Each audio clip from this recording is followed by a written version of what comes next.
I am doctor Sunita, working in Shri Shankara cancer hospital. Pain ನಿಮ್ಗೆಲ್ಲ ಗೊತ್ತಿದೆ ಏನು ಅಂತ, ಅದನ್ನ ಹೇಳೋದೇ ಅವಶ್ಯಕತೆ ಇಲ್ಲ. ನಿಮ್ಗೆ ಅದು ಬಾಧೆ ಅಂತ ಅನ್ಸುತ್ತೆ, ನೋವು ತಡ್ಕೊಳಕ್ಕಾಗಲ್ಲ ಅಂತ ಹೇಳ್ತೀವಿ. ಇದು ನೋವು ಸ್ಟೇಜ್ 1 ಇಂದಾನು ಸ್ಟೇಜ್ 4 ವರ್ಗುನು ಬರುತ್ತೆ. ಯಾರಿಗೂ ಇಲ್ಲ ಅಂತ ತಪ್ಪಿದ್ದಲ್ಲ, ಇದ್ದೇ ಇರುತ್ತೆ. ಬಟ್ ಇಂಟೆನ್ಸಿಟಿ ಸ್ಟೇಜ್ 1 ಅವ್ರಿಗೆ ಕಡಿಮೆ ಇರುತ್ತೆ, ಸ್ಟೇಜ್ 4 ಅವ್ರಿಗೆ ಸ್ವಲ್ಪ ಜಾಸ್ತಿ ಇದೆ ಅಂತ ಹೇಳ್ಕೊಬಹುದು. ಸೊ ಯಾವಾಗ್ಲೂ ಅಷ್ಟೇ, ನೋವು ಕಾಣಿಸ್ಕೊಂಡಿದ ತಕ್ಷಣ ನಿಮ್ ವೈದ್ಯಕೀಯ ಅವ್ರನ್ನ ಸರಿಯಾಗಿ ಅಪ್ರೋಚ್ ಮಾಡ್ತಂದ್ರೆ ನಿಮ್ ಪೇನ್ ರಿಲೀಫ್ ಚೆನ್ನಾಗಿರುತ್ತೆ. ಸೊ ದಟ್ ನೀವು ಟ್ರೀಟ್ಮೆಂಟ್ನ ಧೈರ್ಯವಾಗಿ ತಗೋಬಹುದು, ಗಾಬರಿ ಇಲ್ದಿರ. ಸೊ ಅದು ನೋವಿನ ಭಾಗ 1. ಸೊ ನೋವು ಯಾವುದೇ ಇರ್ಲಿ, ಯೂಶಲಾಗೆ ಕಾಯಿಲೆಯಿಂದಾನೇ ಬರುತ್ತೆ. ಫಸ್ಟ್ ಸ್ಟಾರ್ಟಿಂಗು ನಮ್ಮ ಹತ್ರ ಬಂದಾಗ, ಬಿಫೋರ್ ಟ್ರೀಟ್ಮೆಂಟ್ ಏನಾದ್ರು ಸ್ಟಾರ್ಟ್ ಮಾಡೋಕ್ಕಿಂತ ಮುಂಚೆ ಅದಕ್ಕೆ WHO ಲ್ಯಾಡರ್ ಯೂಸ್ ಮಾಡ್ತೀವಿ. Step 1, step 2, step 3 and step 4 ಇರುತ್ತೆ. So step 1, step 2 primary consultant follow up ಮಾಡ್ಕೋತಾರೆ ವಿತ್ NSAIDs, ಇದು ಆಮೇಲೆ ವೀಕ್ ಓಪಿಯಾಯ್ಡ್ಸ್ ಮಾಡ್ಕೋತಾರೆ. ಸಪೋಸ್ ಅಲ್ಲಿಂದ ಆಗದೆ ಇದ್ದಾಗ ನಮ್ಗೆ ಪೇನ್ ಕ್ಲಿನಿಕ್ಗೆ ರೆಫರೆನ್ಸ್ ಕೊಡ್ತಾರೆ. ನಾವು ಸ್ಟೆಪ್ 3 ಇಂದ ಸ್ಟಾರ್ಟ್ ಮಾಡ್ಕೋತೀವಿ, where we start in strong opioids. So ಅದು ಪೇನ್ ಸ್ಕೋರ್ ಅವ್ರ ಇಂಟೆನ್ಸಿಟಿ ನೋಡ್ಕೊಂಡು ಎಷ್ಟು ಮಟ್ಟಿಗೆ ಡೋಸ್ ಅಡ್ಜಸ್ಟ್ ಮಾಡಿ ಕೊಡಬೇಕು ಅಂತಂದ್ರೆ ಮಾರ್ಫಿನ್ ಯೂಸ್ ಮಾಡ್ತೀವಿ ಸ್ಟೆಪ್ 3 ನಲ್ಲಿ. ಮಾರ್ಫಿನ್ ಅಂದಿದ ತಕ್ಷಣನೇ ಒಂದು ಗಾಬರಿ ಪೇಷಂಟ್ಗೆ ಏನು ಅಂತ ಹೇಳಿದ್ರೆ, ಇದು ಎಂಡ್ ಸ್ಟೇಜ್ ಅಲ್ಲಿ ಯೂಸ್ ಮಾಡ್ತಾರೆ ಅಷ್ಟೇ, ನಂದು ಸ್ಟೇಜ್ ಮುಗೀತು ಅದಕ್ಕೆ ಮಾರ್ಫಿನ್ ಬಂದಿದೆ ಅಂತ ಹೇಳ್ತಾರೆ. ಇಲ್ಲ, ತಪ್ಪು ಕಲ್ಪನೆ ಅದು. Morphine is the drug of choice for cancer pain. So ಅದನ್ನ ಯಾವ ಡೋಸಲ್ಲಿ ಯೂಸ್ ಮಾಡಬೇಕು ಆ ಡೋಸಲ್ಲಿ ಯೂಸ್ ಮಾಡಿದ್ರೇನೆ ಪೇಷಂಟ್ಗೆ ಆರಾಮಾಗಿ ಪೇನ್ ರಿಲೀಫ್ ಇರುತ್ತೆ ವಿತೌಟ್ ಎನಿ ಸೈಡ್ ಎಫೆಕ್ಟ್ಸ್. ಅದಕ್ಕೆ ಗಾಬರಿ ಮಾಡ್ಕೊಳ್ಳೋ ಅವಶ್ಯಕತೆ ಇಲ್ಲ. ಯು ಕ್ಯಾನ್ ಯಾವಾಗ್ಲೂ ನೀವು ಮಾತಾಡ್ಬೋದು ಡಾಕ್ಟರ್ ಹತ್ರ. ಭಯ ಇದೆ ಅಂತ ಹೇಳಿದ್ರೆ ನಾವು ಎಕ್ಸ್ಪ್ಲೈನ್ ಮಾಡಕ್ ಟ್ರೈ ಮಾಡ್ತೀವಿ, ಯಾವ ಡೋಸಲ್ಲಿ ಕೊಟ್ರೆ ನಿಮ್ಗೆ ಏನಾಗುತ್ತೆ, ಯಾವ ಡೋಸಲ್ಲಿ ಕೊಡ್ಲಿಲ್ಲ ಅಂದ್ರೆ ಏನ್ ಕಡಿಮೆ ಆಗುತ್ತೆ. ಸೊ ದಟ್ ನಿಮ್ ಕ್ವಾಲಿಟಿ ಆಫ್ ಲೈಫ್ ಚೆನ್ನಾಗಿರುತ್ತೆ, ಟ್ರೀಟ್ಮೆಂಟ್ ಧೈರ್ಯವಾಗಿ ಮುಂದುವರಿಸ್ಕೊಂಡು ಹೋಗ್ಬೋದು. ಸ್ಟೆಪ್ 3 ಆಯ್ತು. ಸ್ಟೆಪ್ 4 ಇಸ್ ನರ್ವ್ ಬ್ಲಾಕ್ ಅಂತ ಹೇಳಿದೆ ನಾನು. That is the step 4 which is newly added on, ಹೊಸದಾಗಿ ಸ್ಟಾರ್ಟ್ ಆಗಿರೋದು. ಕೆಲವ್ರಿಗೆ ಏನಾಗುತ್ತೆ, ದೊಡ್ಡ ಮಾಸ್ ಇದ್ದಾಗ ಸ್ಟೆಪ್ 3 ನಲ್ಲಿ ವರ್ಕ್ ಆಗದೆ ಇದ್ದಾಗ ಸ್ಟೆಪ್ 4 ಅಲ್ಲಿ ಯಾವಾಗ್ಲೂ ನರ್ವ್ ಬ್ಲಾಕ್ಸ್ ಕೊಡ್ತೀವಿ, ನ್ಯೂರಲೈಸಿಸ್ ಮಾಡ್ತೀವಿ. ಡಿಪಾರ್ಟ್ಮೆಂಟ್ ಅಲ್ಲಿ ಡಾಕ್ಟರ್ ಪ್ರಶಾಂತ್ ಇವರ ಜೊತೆಗೆ ಅವ್ರು ನಡೆಸ್ಕೊಡ್ತಾರೆ. ಸೊ ಸ್ಟೆಪ್ 3 ವರ್ಗು ನಾನು ನೋಡ್ಕೋತೀನಿ. ಅದು ಯಾವಾಗ ನಮ್ಗೆ ಕೈ ನೀರು ಹೋಗ್ತಾ ಇದೆ, ಅದ್ರಲ್ಲಿ ಕಡಿಮೆ ಆಗ್ತಾ ಇಲ್ಲ ಅಂದ್ರೆ we have 4th step so that your pain will B reducing, ಕಡಿಮೆ ಆಗುತ್ತೆ. ಅದಕ್ಕೂ ಭಯ ಏನ್ ಪಟ್ಕೊಳಂಗಿಲ್ಲ. ಈ ನೋವು ಸ್ಟಾರ್ಟಿಂಗ್ ಡಯಾಗ್ನೋಸಿಸ್ ಬಂದಾಗ ಏನೋ ಟ್ರೀಟ್ಮೆಂಟ್ ತಗೊಂಡಿದ್ದಾಗ ನಾವು ಕಾಯಿಲೆಯಿಂದ ಬರುತ್ತೆ ಅಂತಾನು ಹೇಳಿದೆ. ಪ್ಲಸ್ ಟ್ರೀಟ್ಮೆಂಟ್ ತಗೊಂಡಾಗೂ ಕೆಲವು ನೋವುಗಳು ಬರುತ್ತೆ. ಪ್ರೊಸೀಜರ್ ಇಂಡ್ಯೂಸ್ಡ್ ಪೇನ್ ಅಂತ ಹೇಳ್ತೀವಿ, ಅದನ್ನೂ ಬರುತ್ತೆ. ಸೊ ಎಲ್ಲದಕ್ಕೂ ಒಂದೇ ಮದ್ದಲ್ಲ, ಯಾವ್ದ್ಯಾವ್ದಕ್ಕೆ ಯಾವ್ದ್ಯಾವ್ದು ಮೆಡಿಸಿನ್ಸ್ ಕೊಡ್ಬೇಕು ಅದನ್ನ ನೋಡ್ಕೊಂಡು ಕೊಡ್ತೀವಿ. ಒಂದು ಎಕ್ಸಾಂಪಲ್ ಕೊಡ್ತೀನಿ. ರೇಡಿಯೇಷನ್ ಏನಾದ್ರು ಕೊಟ್ರು ಅಂತ ಹೇಳಿದ್ರೆ ಕೆಲವು ಸತಿ ಮ್ಯೂಕೋಸೈಟಿಸ್ ಆಗುತ್ತೆ. ಸಿಎ ಟಂಗ್ ಆಯ್ತು, ಟಂಗ್ ಕ್ಯಾನ್ಸರ್ ಆಯ್ತು, ಅಥವಾ ಓರಲ್ ಕ್ಯಾನ್ಸರ್ ಏನೋ ಆಯ್ತು ಅಂದಾಗ ಟ್ರೀಟ್ಮೆಂಟ್ ಕೊಟ್ಟಾಗ, ರೇಡಿಯೇಷನ್ ಕೊಟ್ಟಾಗ ಅಲಾಂಗ್ ವಿತ್ ಕೀಮೊಥೆರಪಿ ಓರಲ್ ಮ್ಯೂಕೋಸೈಟಿಸ್ ಅಂತ ಹೇಳ್ತೀವಿ. ಶಂಕರ ಕ್ಯಾನ್ಸರ್ ಹಾಸ್ಪಿಟಲ್ ಅಲ್ಲಿ 4 ಸ್ಟೆಪ್ ರೆಜಿಮನ್ ಅಂತ ಮಾಡ್ತಾ ಇದೀವಿ ಓರಲ್ ಮ್ಯೂಕೋಸೈಟಿಸ್ಗೆ. ಸೊ ಅದು ಯೂಸ್ ಮಾಡಿದಾಗ along with your radiation treatment ಆಗ್ತಾ ಇರುತ್ತೆ, ಈ ಕಡೆ ಇದನ್ನು ಮಾಡ್ಕೊಡ್ತೀವಿ ಸೈಮಲ್ಟೇನಿಯಸ್ ಆಗಿ. ಸೊ ದಟ್ ಪೇನ್ ಕಡಿಮೆ ಆಗುತ್ತೆ ನಿಮ್ಗೆ. You can go ahead with your radiation. Procedure induced pain ಅಂತ ಕೆಲವು ಬರುತ್ತೆ, ಸ್ವಲ್ಪ ನೀರು ತೆಗಿದ್ವೋ ಅಥವಾ ಬಯಾಪ್ಸಿ ಮಾಡಿದ್ವು. ಸೊ ಅದ್ರದ್ದು ಪೇನ್ ಬರುತ್ತೆ, ಅದಕ್ಕೂ ಡಿಫ್ರೆಂಟ್. ಎಲ್ಲದಕ್ಕೂ ಒಂದೇ ಮೆಡಿಸಿನ್ಸ್ ಅಲ್ಲ, ಯಾವ್ದ್ಯಾವ್ದಕ್ಕೆ ಯಾವ ಮೆಡಿಸಿನ್ಸ್ ಬೇಕು ನೋಡ್ಕೊಂಡು ಅಸೆಸ್ ಮಾಡ್ಕೊಂಡು ಕೊಡ್ಬೇಕಾಗುತ್ತೆ. So here pain relief is good here definitely.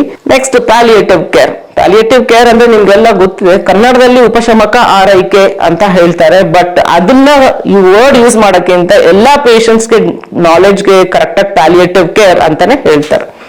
So palliative care ಅಂದ್ರೆ ಏನು ನಿಮ್ಗೆಲ್ಲ ಗೊತ್ತಿದೆ. ಕ್ಯಾನ್ಸರ್ ಅಂದಿದ ತಕ್ಷಣ medical, surgical, radiation, different treatments ಇದೆ, ಹಿಂಗ್ ಹೋಗುತ್ತೆ ಅಂತ.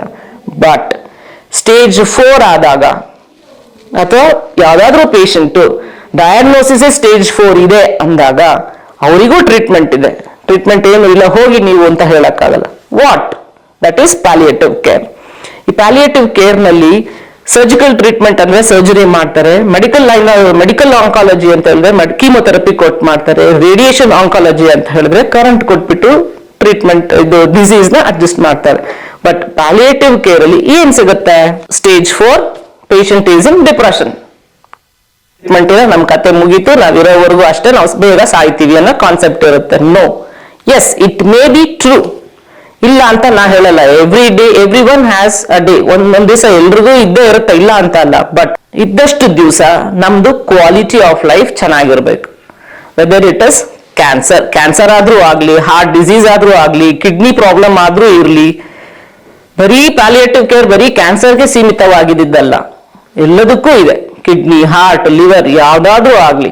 So palliative care 4 concept is very important, major ಆಗಿ ಕನ್ಸಿಡರ್ ಮಾಡೋದು ಪ್ಯಾಲಿಯೇಟಿವ್ ಕೇರ್ ಅಲ್ಲಿ.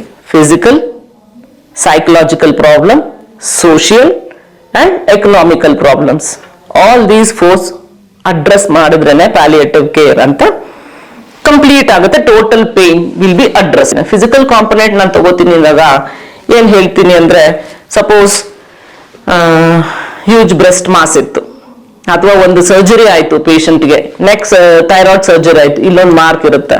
ಹೆಣ್ಮಗುಗೆ ಆಯ್ತು ಅಂತ ಅನ್ಕೊಂಡ್ರೆ, ಇಲ್ಲಿ ಮಾರ್ಕ್ ಇದ್ದಾಗ ಸರ್ಜರಿ ಇದು, ಪಾಪ ಅದು ಸೋಷಿಯಲಿ ಮಿಂಗಲ್ ಆಗಕ್ಕಾಗಲ್ಲ, ಹೆಂಗ್ ಹೋಗಕ್ಕಾಗತ್ತೆ ಅಂತ ಅದ್ರದ್ದು ಕ್ವಶನ್ ಮಾರ್ಕ್ ಇರುತ್ತೆ.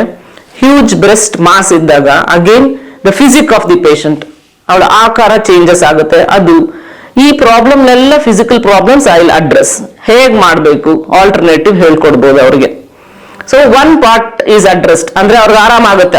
ಹೌದು ಈ ಆಪ್ಷನ್ಸ್ ಎಲ್ಲ ಇದೆ ಅಂದಾಗ, ಹೌದು ಮೇಡಮ್ ಹೇಳಿದ್ ಕರೆಕ್ಟ್, ಎಸ್ ನಾನು ಹೋಗ್ಬೋದು ಫಂಕ್ಷನ್ಗೆ ಅನ್ನೋ ಕಾನ್ಸೆಪ್ಟ್ ಬರುತ್ತೆ. ಹೀಗೆ many other physical problems are there during the treatment ತಗೋತಾನು ಫಿಸಿಕಲ್ ಇಶ್ಯೂಸ್ ಬರುತ್ತೆ. ಸೊ ಅದನ್ನು ಅಡ್ರೆಸ್ ಮಾಡ್ಕೊಂಡು ಹೋಗ್ಬೇಕು. Other thing is breathlessness. ನಾ ಹೇಳ್ಬೋದು, ಸಪೋಸ್ ಆ ಪೇಷಂಟ್ಗೆ ಲಂಗ್ ಕ್ಯಾನ್ಸರ್ ಇದೆ ಅಂತ ಅನ್ಕೊಳ್ಳಿ. ಲಂಗ್ ಕ್ಯಾನ್ಸರ್ ಇದೆ ಅಂತ ಹೇಳಿದ್ಮೇಲೆ ಒಂದು ಮಾಸ್, ಲಂಗ್ ನಮ್ಗೆ ಏರ್ ತಗೊಳ್ಳೋದು, ನಾವು ಏರ್ ಬಿಡೋದು, ಅದರಲ್ಲೇ ಒಂದು ದೊಡ್ಡ ಮಾಸ್ ಇತ್ತು ಅಂತ ಹೇಳಿ, ಅಥವಾ ನೀರ್ ತುಂಬಿಕೊಂಡಿತ್ತು ಅಂತ ಹೇಳಿ, ಅವ್ರು ಹೇಗೆ ಉಸಿರಾಡ್ತಾರೆ ಪೇಷಂಟ್, ಅದು ಫಿಸಿಕಲ್ ಪ್ರಾಬ್ಲಮೇ.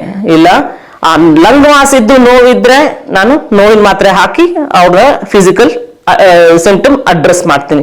ನೀರಿತ್ತು ಅಂತ ಹೇಳಿದ್ರೆ ಬ್ರೆತ್ಲೆಸ್ನೆಸ್ ಬರ್ತಾ ಇರುತ್ತೆ, ಅದೂ ಒಂದು ಫಿಸಿಕಲ್ ಸಿಂಪ್ಟಮ್. ನೀಡ್ಲು ಹಾಕಿ ನೀರು ತಕ್ಕೊಂಡ್ರೆ ಅವ್ರು ಆರಾಮಾಗ್ತಾರೆ. ಸೊ ಹೀಗೆ physical one is physical problem. ಹೀಗೆ ಮೆನಿ ಅದರ್ ಫಿಸಿಕಲ್ ಪ್ರಾಬ್ಲಮ್ಸ್, ತುಂಬಾ ಫಿಸಿಕಲ್ ಪ್ರಾಬ್ಲಮ್ಸ್ ಟ್ರೀಟ್ಮೆಂಟ್ ಅಲ್ಲಿ ಬರುತ್ತೆ, ಅಥವಾ ಹಾಗೂ ಇದ್ದೇ ಇರುತ್ತೆ. ಸೊ ಅದನ್ನ ಅಡ್ರೆಸ್ ಮಾಡೋದು is one of the major ಕೆಲಸ ಅಂತ ಹೇಳ್ಬೋದು ಪ್ಯಾಲಿಯೇಟಿವ್ ಕೇರ್ ಡಿಪಾರ್ಟ್ಮೆಂಟ್ ಅವ್ರದ್ದು. ಫಿಸಿಕಲ್, ಎಮೋಷನಲ್ ಆಗಕ್ಕೂ ತುಂಬಾ ಕಾರಣಗಳಿದೆ. ಎಮೋಷನಲ್ಸ್ ಪೇಷಂಟ್ಸ್ ಇನ್ವಾಲ್ವ್ಮೆಂಟ್, ಒಂದು ಕಾಯಿಲೆನೆ ಪಾಪ ಅವ್ರು ಡಯಾಗ್ನೋಸಿಸ್ ಆಗಿದ್ನ ಕೇಳಕ್ಕೆ ಅಷ್ಟು ಹಿಂಸೆ ಆಗ್ತಾ ಇರುತ್ತೆ. ನೆಕ್ಸ್ಟ್ ಆ ಟ್ರೀಟ್ಮೆಂಟ್ ತಗೋಬೇಕು ಅನ್ನೋದಿರುತ್ತೆ. ಆ ಟ್ರೀಟ್ಮೆಂಟ್ ಇಂದ ಬರೋ ಪ್ರಾಬ್ಲಮ್ ಅಡ್ರೆಸ್ ಮಾಡ್ಬೇಕಾಗಿರುತ್ತೆ. ಇದೆಲ್ಲ ಮಾಡ್ಬೇಕಾದ್ರೆ ಫೈನಾನ್ಷಿಯಲ್ ಡ್ರೈನ್ ಔಟ್ ಆಗ್ತಾರೆ. ದಟ್ ಈಸ್ ಎಮೋಷನಲ್ ಆದ್ನ ಅಡ್ರೆಸ್ ಮಾಡೋದು ತುಂಬಾ ಕಷ್ಟ. ಸೊ ಅದಕ್ಕೂ ಟ್ರೈ ಮಾಡಿ ನೋಡ್ಕೊಡ್ತಾ ಇದ್ದಾವೆ ನಾವು. ಪೇಷಂಟ್ಸ್ಗೆ ಆದಷ್ಟು ಫಂಡ್ಸ್ ರಿಲೀಸ್ ಮಾಡ್ಕೊಡೋದು, ಅಥವಾ ಹಿಂಗ್ಯಾವ ಮೂಲಕನೋ ಹೆಲ್ಪ್ ಮಾಡೋಕ್ಕಾದ್ರೆ ಅದನ್ನು ಮಾಡ್ಕೊಡ್ತಾ ಇದೆ Shankara cancer hospital. So emotional problems is also addressed. Along with that, Dr. Pavitra, who is there in psychiatric department, is take psychological support ಕೊಡ್ತಾ ಇದ್ದಾರೆ ಪೇಷಂಟ್ಸ್ಗೆ, like day to day or weekly, monthly. Many supporting groups is done for cancer patients. Suppose colostomy bag ಇತ್ತು ಅಂತ ಹೇಳ್ಕೊಡಿ, colon cancer ಇದ್ದವ್ರಿಗೆ diversion colostomy ಮಾಡಿ motions ಹೋಗೋ bag ನಾವು ಹೊಟ್ಟೆ ಮೇಲೆ ಇಟ್ಟಾಗ, ಹೆಣ್ಮಕ್ಳಿಗಾದ್ರೂ ಆಗ್ಲಿ ಗಂಡು ಮಕ್ಳಿಗಾದ್ರೂ ಒಂದು ಆಡ್ ಆನ್ ನಮ್ಮ ಬಾಡಿನಲ್ಲಿ ಬಂದಿದೆ, ಎಲ್ರಿಗೂ ತೊಂದ್ರೆನೆ. ಸೊ ಅದನ್ನ ಹೇಗೆ ಕೋಪ್ ಅಪ್ ಮಾಡಬೇಕು, ಹೆಂಗ್ ಮ್ಯಾನೇಜ್ ಮಾಡಬೇಕು ಅಂತ ಹೇಳ್ಕೊಡ್ತಾರೆ. That is done by doctor Pavitra, who is ನನ್ನ ಟೀಮ್ ನಲ್ಲಿ ಇರೋರು ಇನ್ನೊಬ್ರು. ಬ್ರೆಸ್ಟ್ ಸರ್ಜರಿ ಆಯ್ತು, ಟ್ರೀಟ್ಮೆಂಟ್ ಆಗ್ತಾ ಇದೆ. ಹೋಗ್ತಾ ಹೋಗ್ತಾ ಲಿಂಫ್ ನೋಡ್ ತೆಗ್ದಿರೋದಕ್ಕೋಸ್ಕರ ಲಿಂಫೆಡಿಮಾ ಆಗಕ್ ಶುರು ಆಗುತ್ತೆ. ಅದನ್ನೂ ಒಂದು ಪ್ರಾಬ್ಲಮ್ ಆಗುತ್ತೆ ಹೆಣ್ಮಕ್ಳಿಗೆ. ಸೊ ಅದನ್ನ ರಿಹ್ಯಾಬಿಲಿಟೇಷನ್ ಯೂನಿಟ್ ಆರ್ ಫಿಸಿಯೋಥೆರಪಿ ಅವರು, who is John and one more his colleague ನಮ್ಮ ಹಾಸ್ಪಿಟಲ್ ಇರೋದು. ಸೊ ಅವರು ಅಡ್ರೆಸ್ ಮಾಡ್ಕೊಡ್ತಾರೆ. ಲಿಂಫಾ ಪ್ರೆಸ್ ಯೂಸ್ ಮಾಡ್ತಾರೆ, ಕ್ರೇಪ್ ಬ್ಯಾಂಡೇಜ್ ಯೂಸ್ ಮಾಡ್ತೀವಿ, ಇನ್ನ ಬೇರೆ ಬೇರೆ ಥಿಂಗ್ಸ್ ರಿಹ್ಯಾಬಿಲಿಟೇಷನ್ ಸೆಂಟರ್ ಇದೆ. ಸೊ ಅವ್ರು ನೋಡ್ಕೋತಾರೆ. ಹೀಗೆ ಪ್ಯಾಲಿಯೇಟಿವ್ ಕೇರ್ ನಲ್ಲಿ ಯಾವ್ಯಾವ ಸಿಂಪ್ಟಮ್ಸ್ ಬರುತ್ತೋ, ಏನೇನ್ ಪ್ರಾಬ್ಲಮ್ ಬರುತ್ತೋ ಅವ್ರಿಗೆ physical, psychological, social, emotionals address ಮಾಡೋದೇ ಪ್ಯಾಲಿಯೇಟಿವ್ ಕೇರ್. ಆದ್ರೆ ಯಾರ್ಯಾರ ಮನೆಯಲ್ಲಿ ಪೇಷಂಟ್ ಬೆಡ್ ಬೌಂಡ್ ಆಗಿದಾರೋ, ಪೇಷಂಟ್ ನ ಮೊಬಿಲೈಸ್ ಮಾಡಕ್ ಆಗಲ್ವೋ ಹಾಸ್ಪಿಟಲ್ಗೆ, ಅವ್ರು ಕೂಡ ಗಮನ ಇಟ್ಕೊಂಡಿದೀವಿ ನಾವು. 10-15 ಕಿಲೋಮೀಟರ್ ಯಾರು ಇನ್ ಅಂಡ್ ಅರೌಂಡ್ ಹಾಸ್ಪಿಟಲ್ ಹತ್ರ ಇದ್ದಾರೋ ಅವ್ರ ಮನೆಗೆ ಹೋಗಿ ಎವ್ರಿ ಆಲ್ಟರ್ನೇಟ್ ಡೇಸ್ ಹೋಗಿ ಅವ್ರು ನೋಡಿ ಏನ್ ಬೇಕು, ಏನ್ ಬೇಡ, ಏನ್ ಮುಂದೆ ಪ್ರಿಡಿಕ್ಟ್ ಮಾಡ್ಬೋದು, ಸೈನ್ಸ್ ಅಂಡ್ ಸಿಂಪ್ಟಮ್ಸ್, ಪ್ರಾಬ್ಲಮ್ಸ್, ಅವ್ರ ಏನ್ ಟ್ರೀಟ್ಮೆಂಟ್ ಅಸೆಸ್ ಮಾಡ್ಕೊಂಡು ಮುಂದವಾಗೇನೆ ಅವ್ರಿಗೆ ಹೇಳ್ಕೊಡ್ತೀವಿ. ಇಂಥದ್ದು ಎಕ್ಸ್ಪೆಕ್ಟ್ ಆಗ್ಬೋದು, ಇಂಥದ್ದು ನೀವು ಮಾಡ್ಕೋಬೇಕು, ಅದ್ರಲ್ಲೂ ಏನೋ ತೊಂದರೆ, ಕಾಂಟ್ಯಾಕ್ಟ್ ನಂಬರ್ ಯಾವಾಗ್ಲೂ ಸೇವ್ ಕೊಟ್ಟಿರ್ತೀವಿ, ಅವ್ರಿಗೆ ಕಾಂಟ್ಯಾಕ್ಟ್ ಮಾಡ್ತಾರೆ. ತೊಂದರೆ ಆದಾಗ ಹೋಗಿ ಭೇಟಿ ಮಾಡ್ತೀವಿ. As it is palliative care extend ಆಗಿದೆ as domiciliary care. Domiciliary care is been extended as bereavement care. ಇಂಡಿಯಾನಲ್ಲಿ first hospital Shri Shankara cancer hospital as extended bereavement care start ಮಾಡಿದ್ದು ಇಂಡಿಯಾನಲ್ಲಿ ನಮ್ದೇ first hospital by doctor Atma Prasanna sir, and it is been carrying over on even now. Bereavement care ಅಂದ್ರೆ ಏನು ಅಂತ ಇದು ಹೊಸದು, ಯಾರಿಗೂ ಇನ್ನೂ ಗೊತ್ತಾಗಿಲ್ಲ. ಬಿರೀವ್ಮೆಂಟ್ ಕೇರ್ ಏನು ಅಂತ ಹೇಳಿದ್ರೆ, ಡೆತ್ ಆದ್ಮೇಲೆ immediate attention to the body, ಅಂದ್ರೆ ಪೇಷಂಟ್ ಡೆತ್ ಆದಾಗ ಇಮಿಡಿಯೇಟ್ ಅಟೆನ್ಷನ್ ಬಾಡಿ ಕೊಡ್ತೀವಿ. Late attention is to the family members. ಪೇಷಂಟಿಗೆ ಹೇಗೆ ಹೆಲ್ಪ್ ಮಾಡ್ತೀವಿ ಬಿರಿಮೆಂಟ್ ಕೇರ್ ನಲ್ಲಿ ಅಂತ ಹೇಳಿದ್ರೆ, ಸಪೋಸ್ ಆ ಪೇಷಂಟ್ ನಮ್ಮ ಹಾಸ್ಪಿಟಲ್ ಅಲ್ಲೇ ಅಡ್ಮಿಟ್ ಆಗಿದ್ರೆ ಅವ್ರಿಗೆ ಟ್ರಾನ್ಸ್ಪೋರ್ಟೇಷನ್ ಅಲ್ಲಾಗ್ಲಿ, ಬಾಡಿ ಪ್ಯಾಕ್ ಮಾಡೋದಾದ್ರಾಗ್ಲಿ, ಶಿಫ್ಟಿಂಗ್, ಆಂಬ್ಯುಲೆನ್ಸ್ ಅರೇಂಜ್ ಮಾಡೋದು, ಡೆತ್ ಸರ್ಟಿಫಿಕೇಟ್ ನೋಡೋದು. ಸಪೋಸ್ ಕೆಲವು ಸತಿ ಏನಾಗಿರುತ್ತೆ, ಅಬ್ರಾಡ್ ಅಲ್ಲಿ ಇರ್ತಾರ ಕೆಲವು ಮಕ್ಕಳು, ಇಲ್ಲಿ ಬರಕ್ ಆಗೋದಿಲ್ಲ ಇಮಿಡಿಯೇಟ್ ಆಗಿ, 2-3 days ಮಾರ್ಚರಿಲಿ ಇಟ್ಟಿರ್ತೀವಿ, ಹೀಗೆ ಹೆಲ್ಪ್ ಮಾಡ್ಕೊಡ್ತೀವಿ. This is bereavement care immediately. Post for family members ಅಂತ ಹೇಳಿದ್ರೆ, ತುಂಬಾ ಜನ ಹೋಗ್ತಾ ಹೋಗ್ತಾ ಏನಾಗ್ತಾರೆ ಅಂದ್ರೆ, ಅಟ್ಯಾಚ್ಮೆಂಟ್ಸ್, ಸಿಬ್ಲಿಂಗ್ಸ್ ಆದ್ರೂ ಆಗ್ಲಿ, ಗಂಡ ಹೆಂಡತಿ ಆದ್ರೂ ಆಗ್ಲಿ, ಒಬ್ರು ಬಿಟ್ಟು ಒಬ್ರು ಹೋದ್ರು ಅಂದಾಗ ಇನ್ನೊಬ್ರು ಯಾರು ಉಳ್ಕೊಂಡಿರ್ತಾರೋ ತುಂಬಾ ಕಷ್ಟವಾಗಿ ಟೈಮ್ ಸ್ಪೆಂಡ್ ಮಾಡ್ಬೇಕಾಗತ್ತೆ. ಅವರು ಹೆಂಗ್ ಸ್ಪೆಂಡ್ ಮಾಡ್ಬೇಕಂತ ಅವರಿಗೆ ಆಗ್ತಾನೆ ಇರಲ್ಲ. ದೇ ವಿಲ್ ಬಿ ಮೋರ್ನಿಂಗ್, ಮನೇಲೇ ಕೂತ್ಕೊಂಡಿರ್ತಾರೆ, ರೆಗ್ಯುಲರ್ ಆಗಿ ಜಾಬ್ಗೆ ಹೋಗೋದಿಲ್ಲ, ಮಕ್ಕಳಿಗೆ ಅಟೆನ್ಷನ್ ಕೊಡ್ತಾರಲ್ಲ. ಹೀಗಿದ್ದಾಗ ಬೆರಿಮೆಂಟ್ ಕೇರ್ ಏನು ಅಂತ ಹೇಳಿದ್ರೆ 13 days ವರೆಗೂ ಎಲ್ಲ ಫ್ಯಾಮಿಲಿ ಮೆಂಬರ್ಸ್ ಜೊತೆಗೆ ಇರ್ತಾರೆ. ಅವ್ರಿಗೆ ಏನೂ ಆಗೋದಿಲ್ಲ, ಎಲ್ಲರೂ ಒಬ್ರು ಕೈ ಕೊಡ್ತಾ ಇರ್ತಾರೆ. They will be fine. After 13th day ಅವ್ರವ್ರೆಲ್ಲರೂ ಅವ್ರವ್ರ ಜಾಬ್ಗೆ ಹೋಗ್ಬೇಕಾದ್ರೆ ಯಾರು ಇವರೆಲ್ಲ ಅವ್ರಿಗೆ ಸಪೋರ್ಟ್ ಕೊಟ್ಟಾಗ, so from 13th day we will take care. ಅವ್ರದ್ದು ಚಾರ್ಜ್ ತಗೋತೀವಿ. 13th day ನಾವು ಕಾಲ್ ಮಾಡ್ತೀನಿ. 1st month, 2nd month, 3rd month, 6th month and 1st year. ಇಷ್ಟಲಿವರೆಗೂ ಅವ್ರ ಜೊತೆ ವಿಲ್ ಬಿ ಇನ್ ಟಚ್, ಮಾತಾಡ್ಕೊಂಡಿರ್ತೀವಿ. ಆಗ್ತಾ ಇಲ್ಲ ಕರೆಸ್ತೀವಿ, ಮಾತಾಡ್ತೀವಿ, ಕೌನ್ಸಿಲಿಂಗ್ ಮಾಡ್ತೀವಿ. ಪವಿತ್ರದ ಹೆಲ್ಪ್ ತಗೋತೀನಿ. ಟ್ಯಾಬ್ಲೆಟ್ಸ್ ಏನಾದ್ರು ಬೇಕಾದ್ರೆ ಟ್ಯಾಬ್ಲೆಟ್ಸ್ ಹಾಕೊಡ್ತೀವಿ. ಸೊ ಅವ್ರದ್ದು ರುಟೀನ್ ಹಾಬೀಸ್ ಏನಾದ್ರು ಇದ್ರೆ will try to make them that hobbies do inculcate in the routine works, so that ಬರ್ಲಿ ಅವ್ರ ಆಚೆ ನೋವಿಂದ ಅಂತ ಪ್ಲಾನ್ ಮಾಡ್ತೀವಿ. ಹೀಗೆ ಬೆರಿಮೆಂಟ್ ಕೇರ್ ಪೇಯ್ನಿಂದ ಸ್ಟಾರ್ಟ್ ಆಗಿ ಪೇಷಂಟ್ ಡೆತ್ ಆದ್ಮೇಲೂ ಇದನ್ನು ಮನೆಯವ್ರನ್ನು ನೋಡ್ಕೊಂಡು ಪೇನ್ ಅಂಡ್ ಪ್ಯಾಲಿಯೇಷನ್ ವರ್ಗು ಕಂಟಿನ್ಯೂ ಮಾಡ್ಕೊಂಡು ಹೋಗ್ತಾ ಇದೆ ಶ್ರೀ ಶಂಕರ ಕ್ಯಾನ್ಸರ್ ಹಾಸ್ಪಿಟಲ್. ದಯವಿಟ್ಟು ನೀವು ಯೂಸ್ ಮಾಡ್ಕೋಬಹುದು ಈ ಆಪರ್ಚುನಿಟಿ ಅಂತ ನಾನು ಹೇಳ್ತಾ ಇದ್ದೀನಿ. It is A very good thing. So ಅಂದ್ರೆ ಒಂದು ಹಾಸ್ಪೈಸ್ ಕೇರ್ ಬೇಕಂತ ಇದೆ, ನೋಡೋಣ ಇನ್ ಫ್ಯೂಚರ್.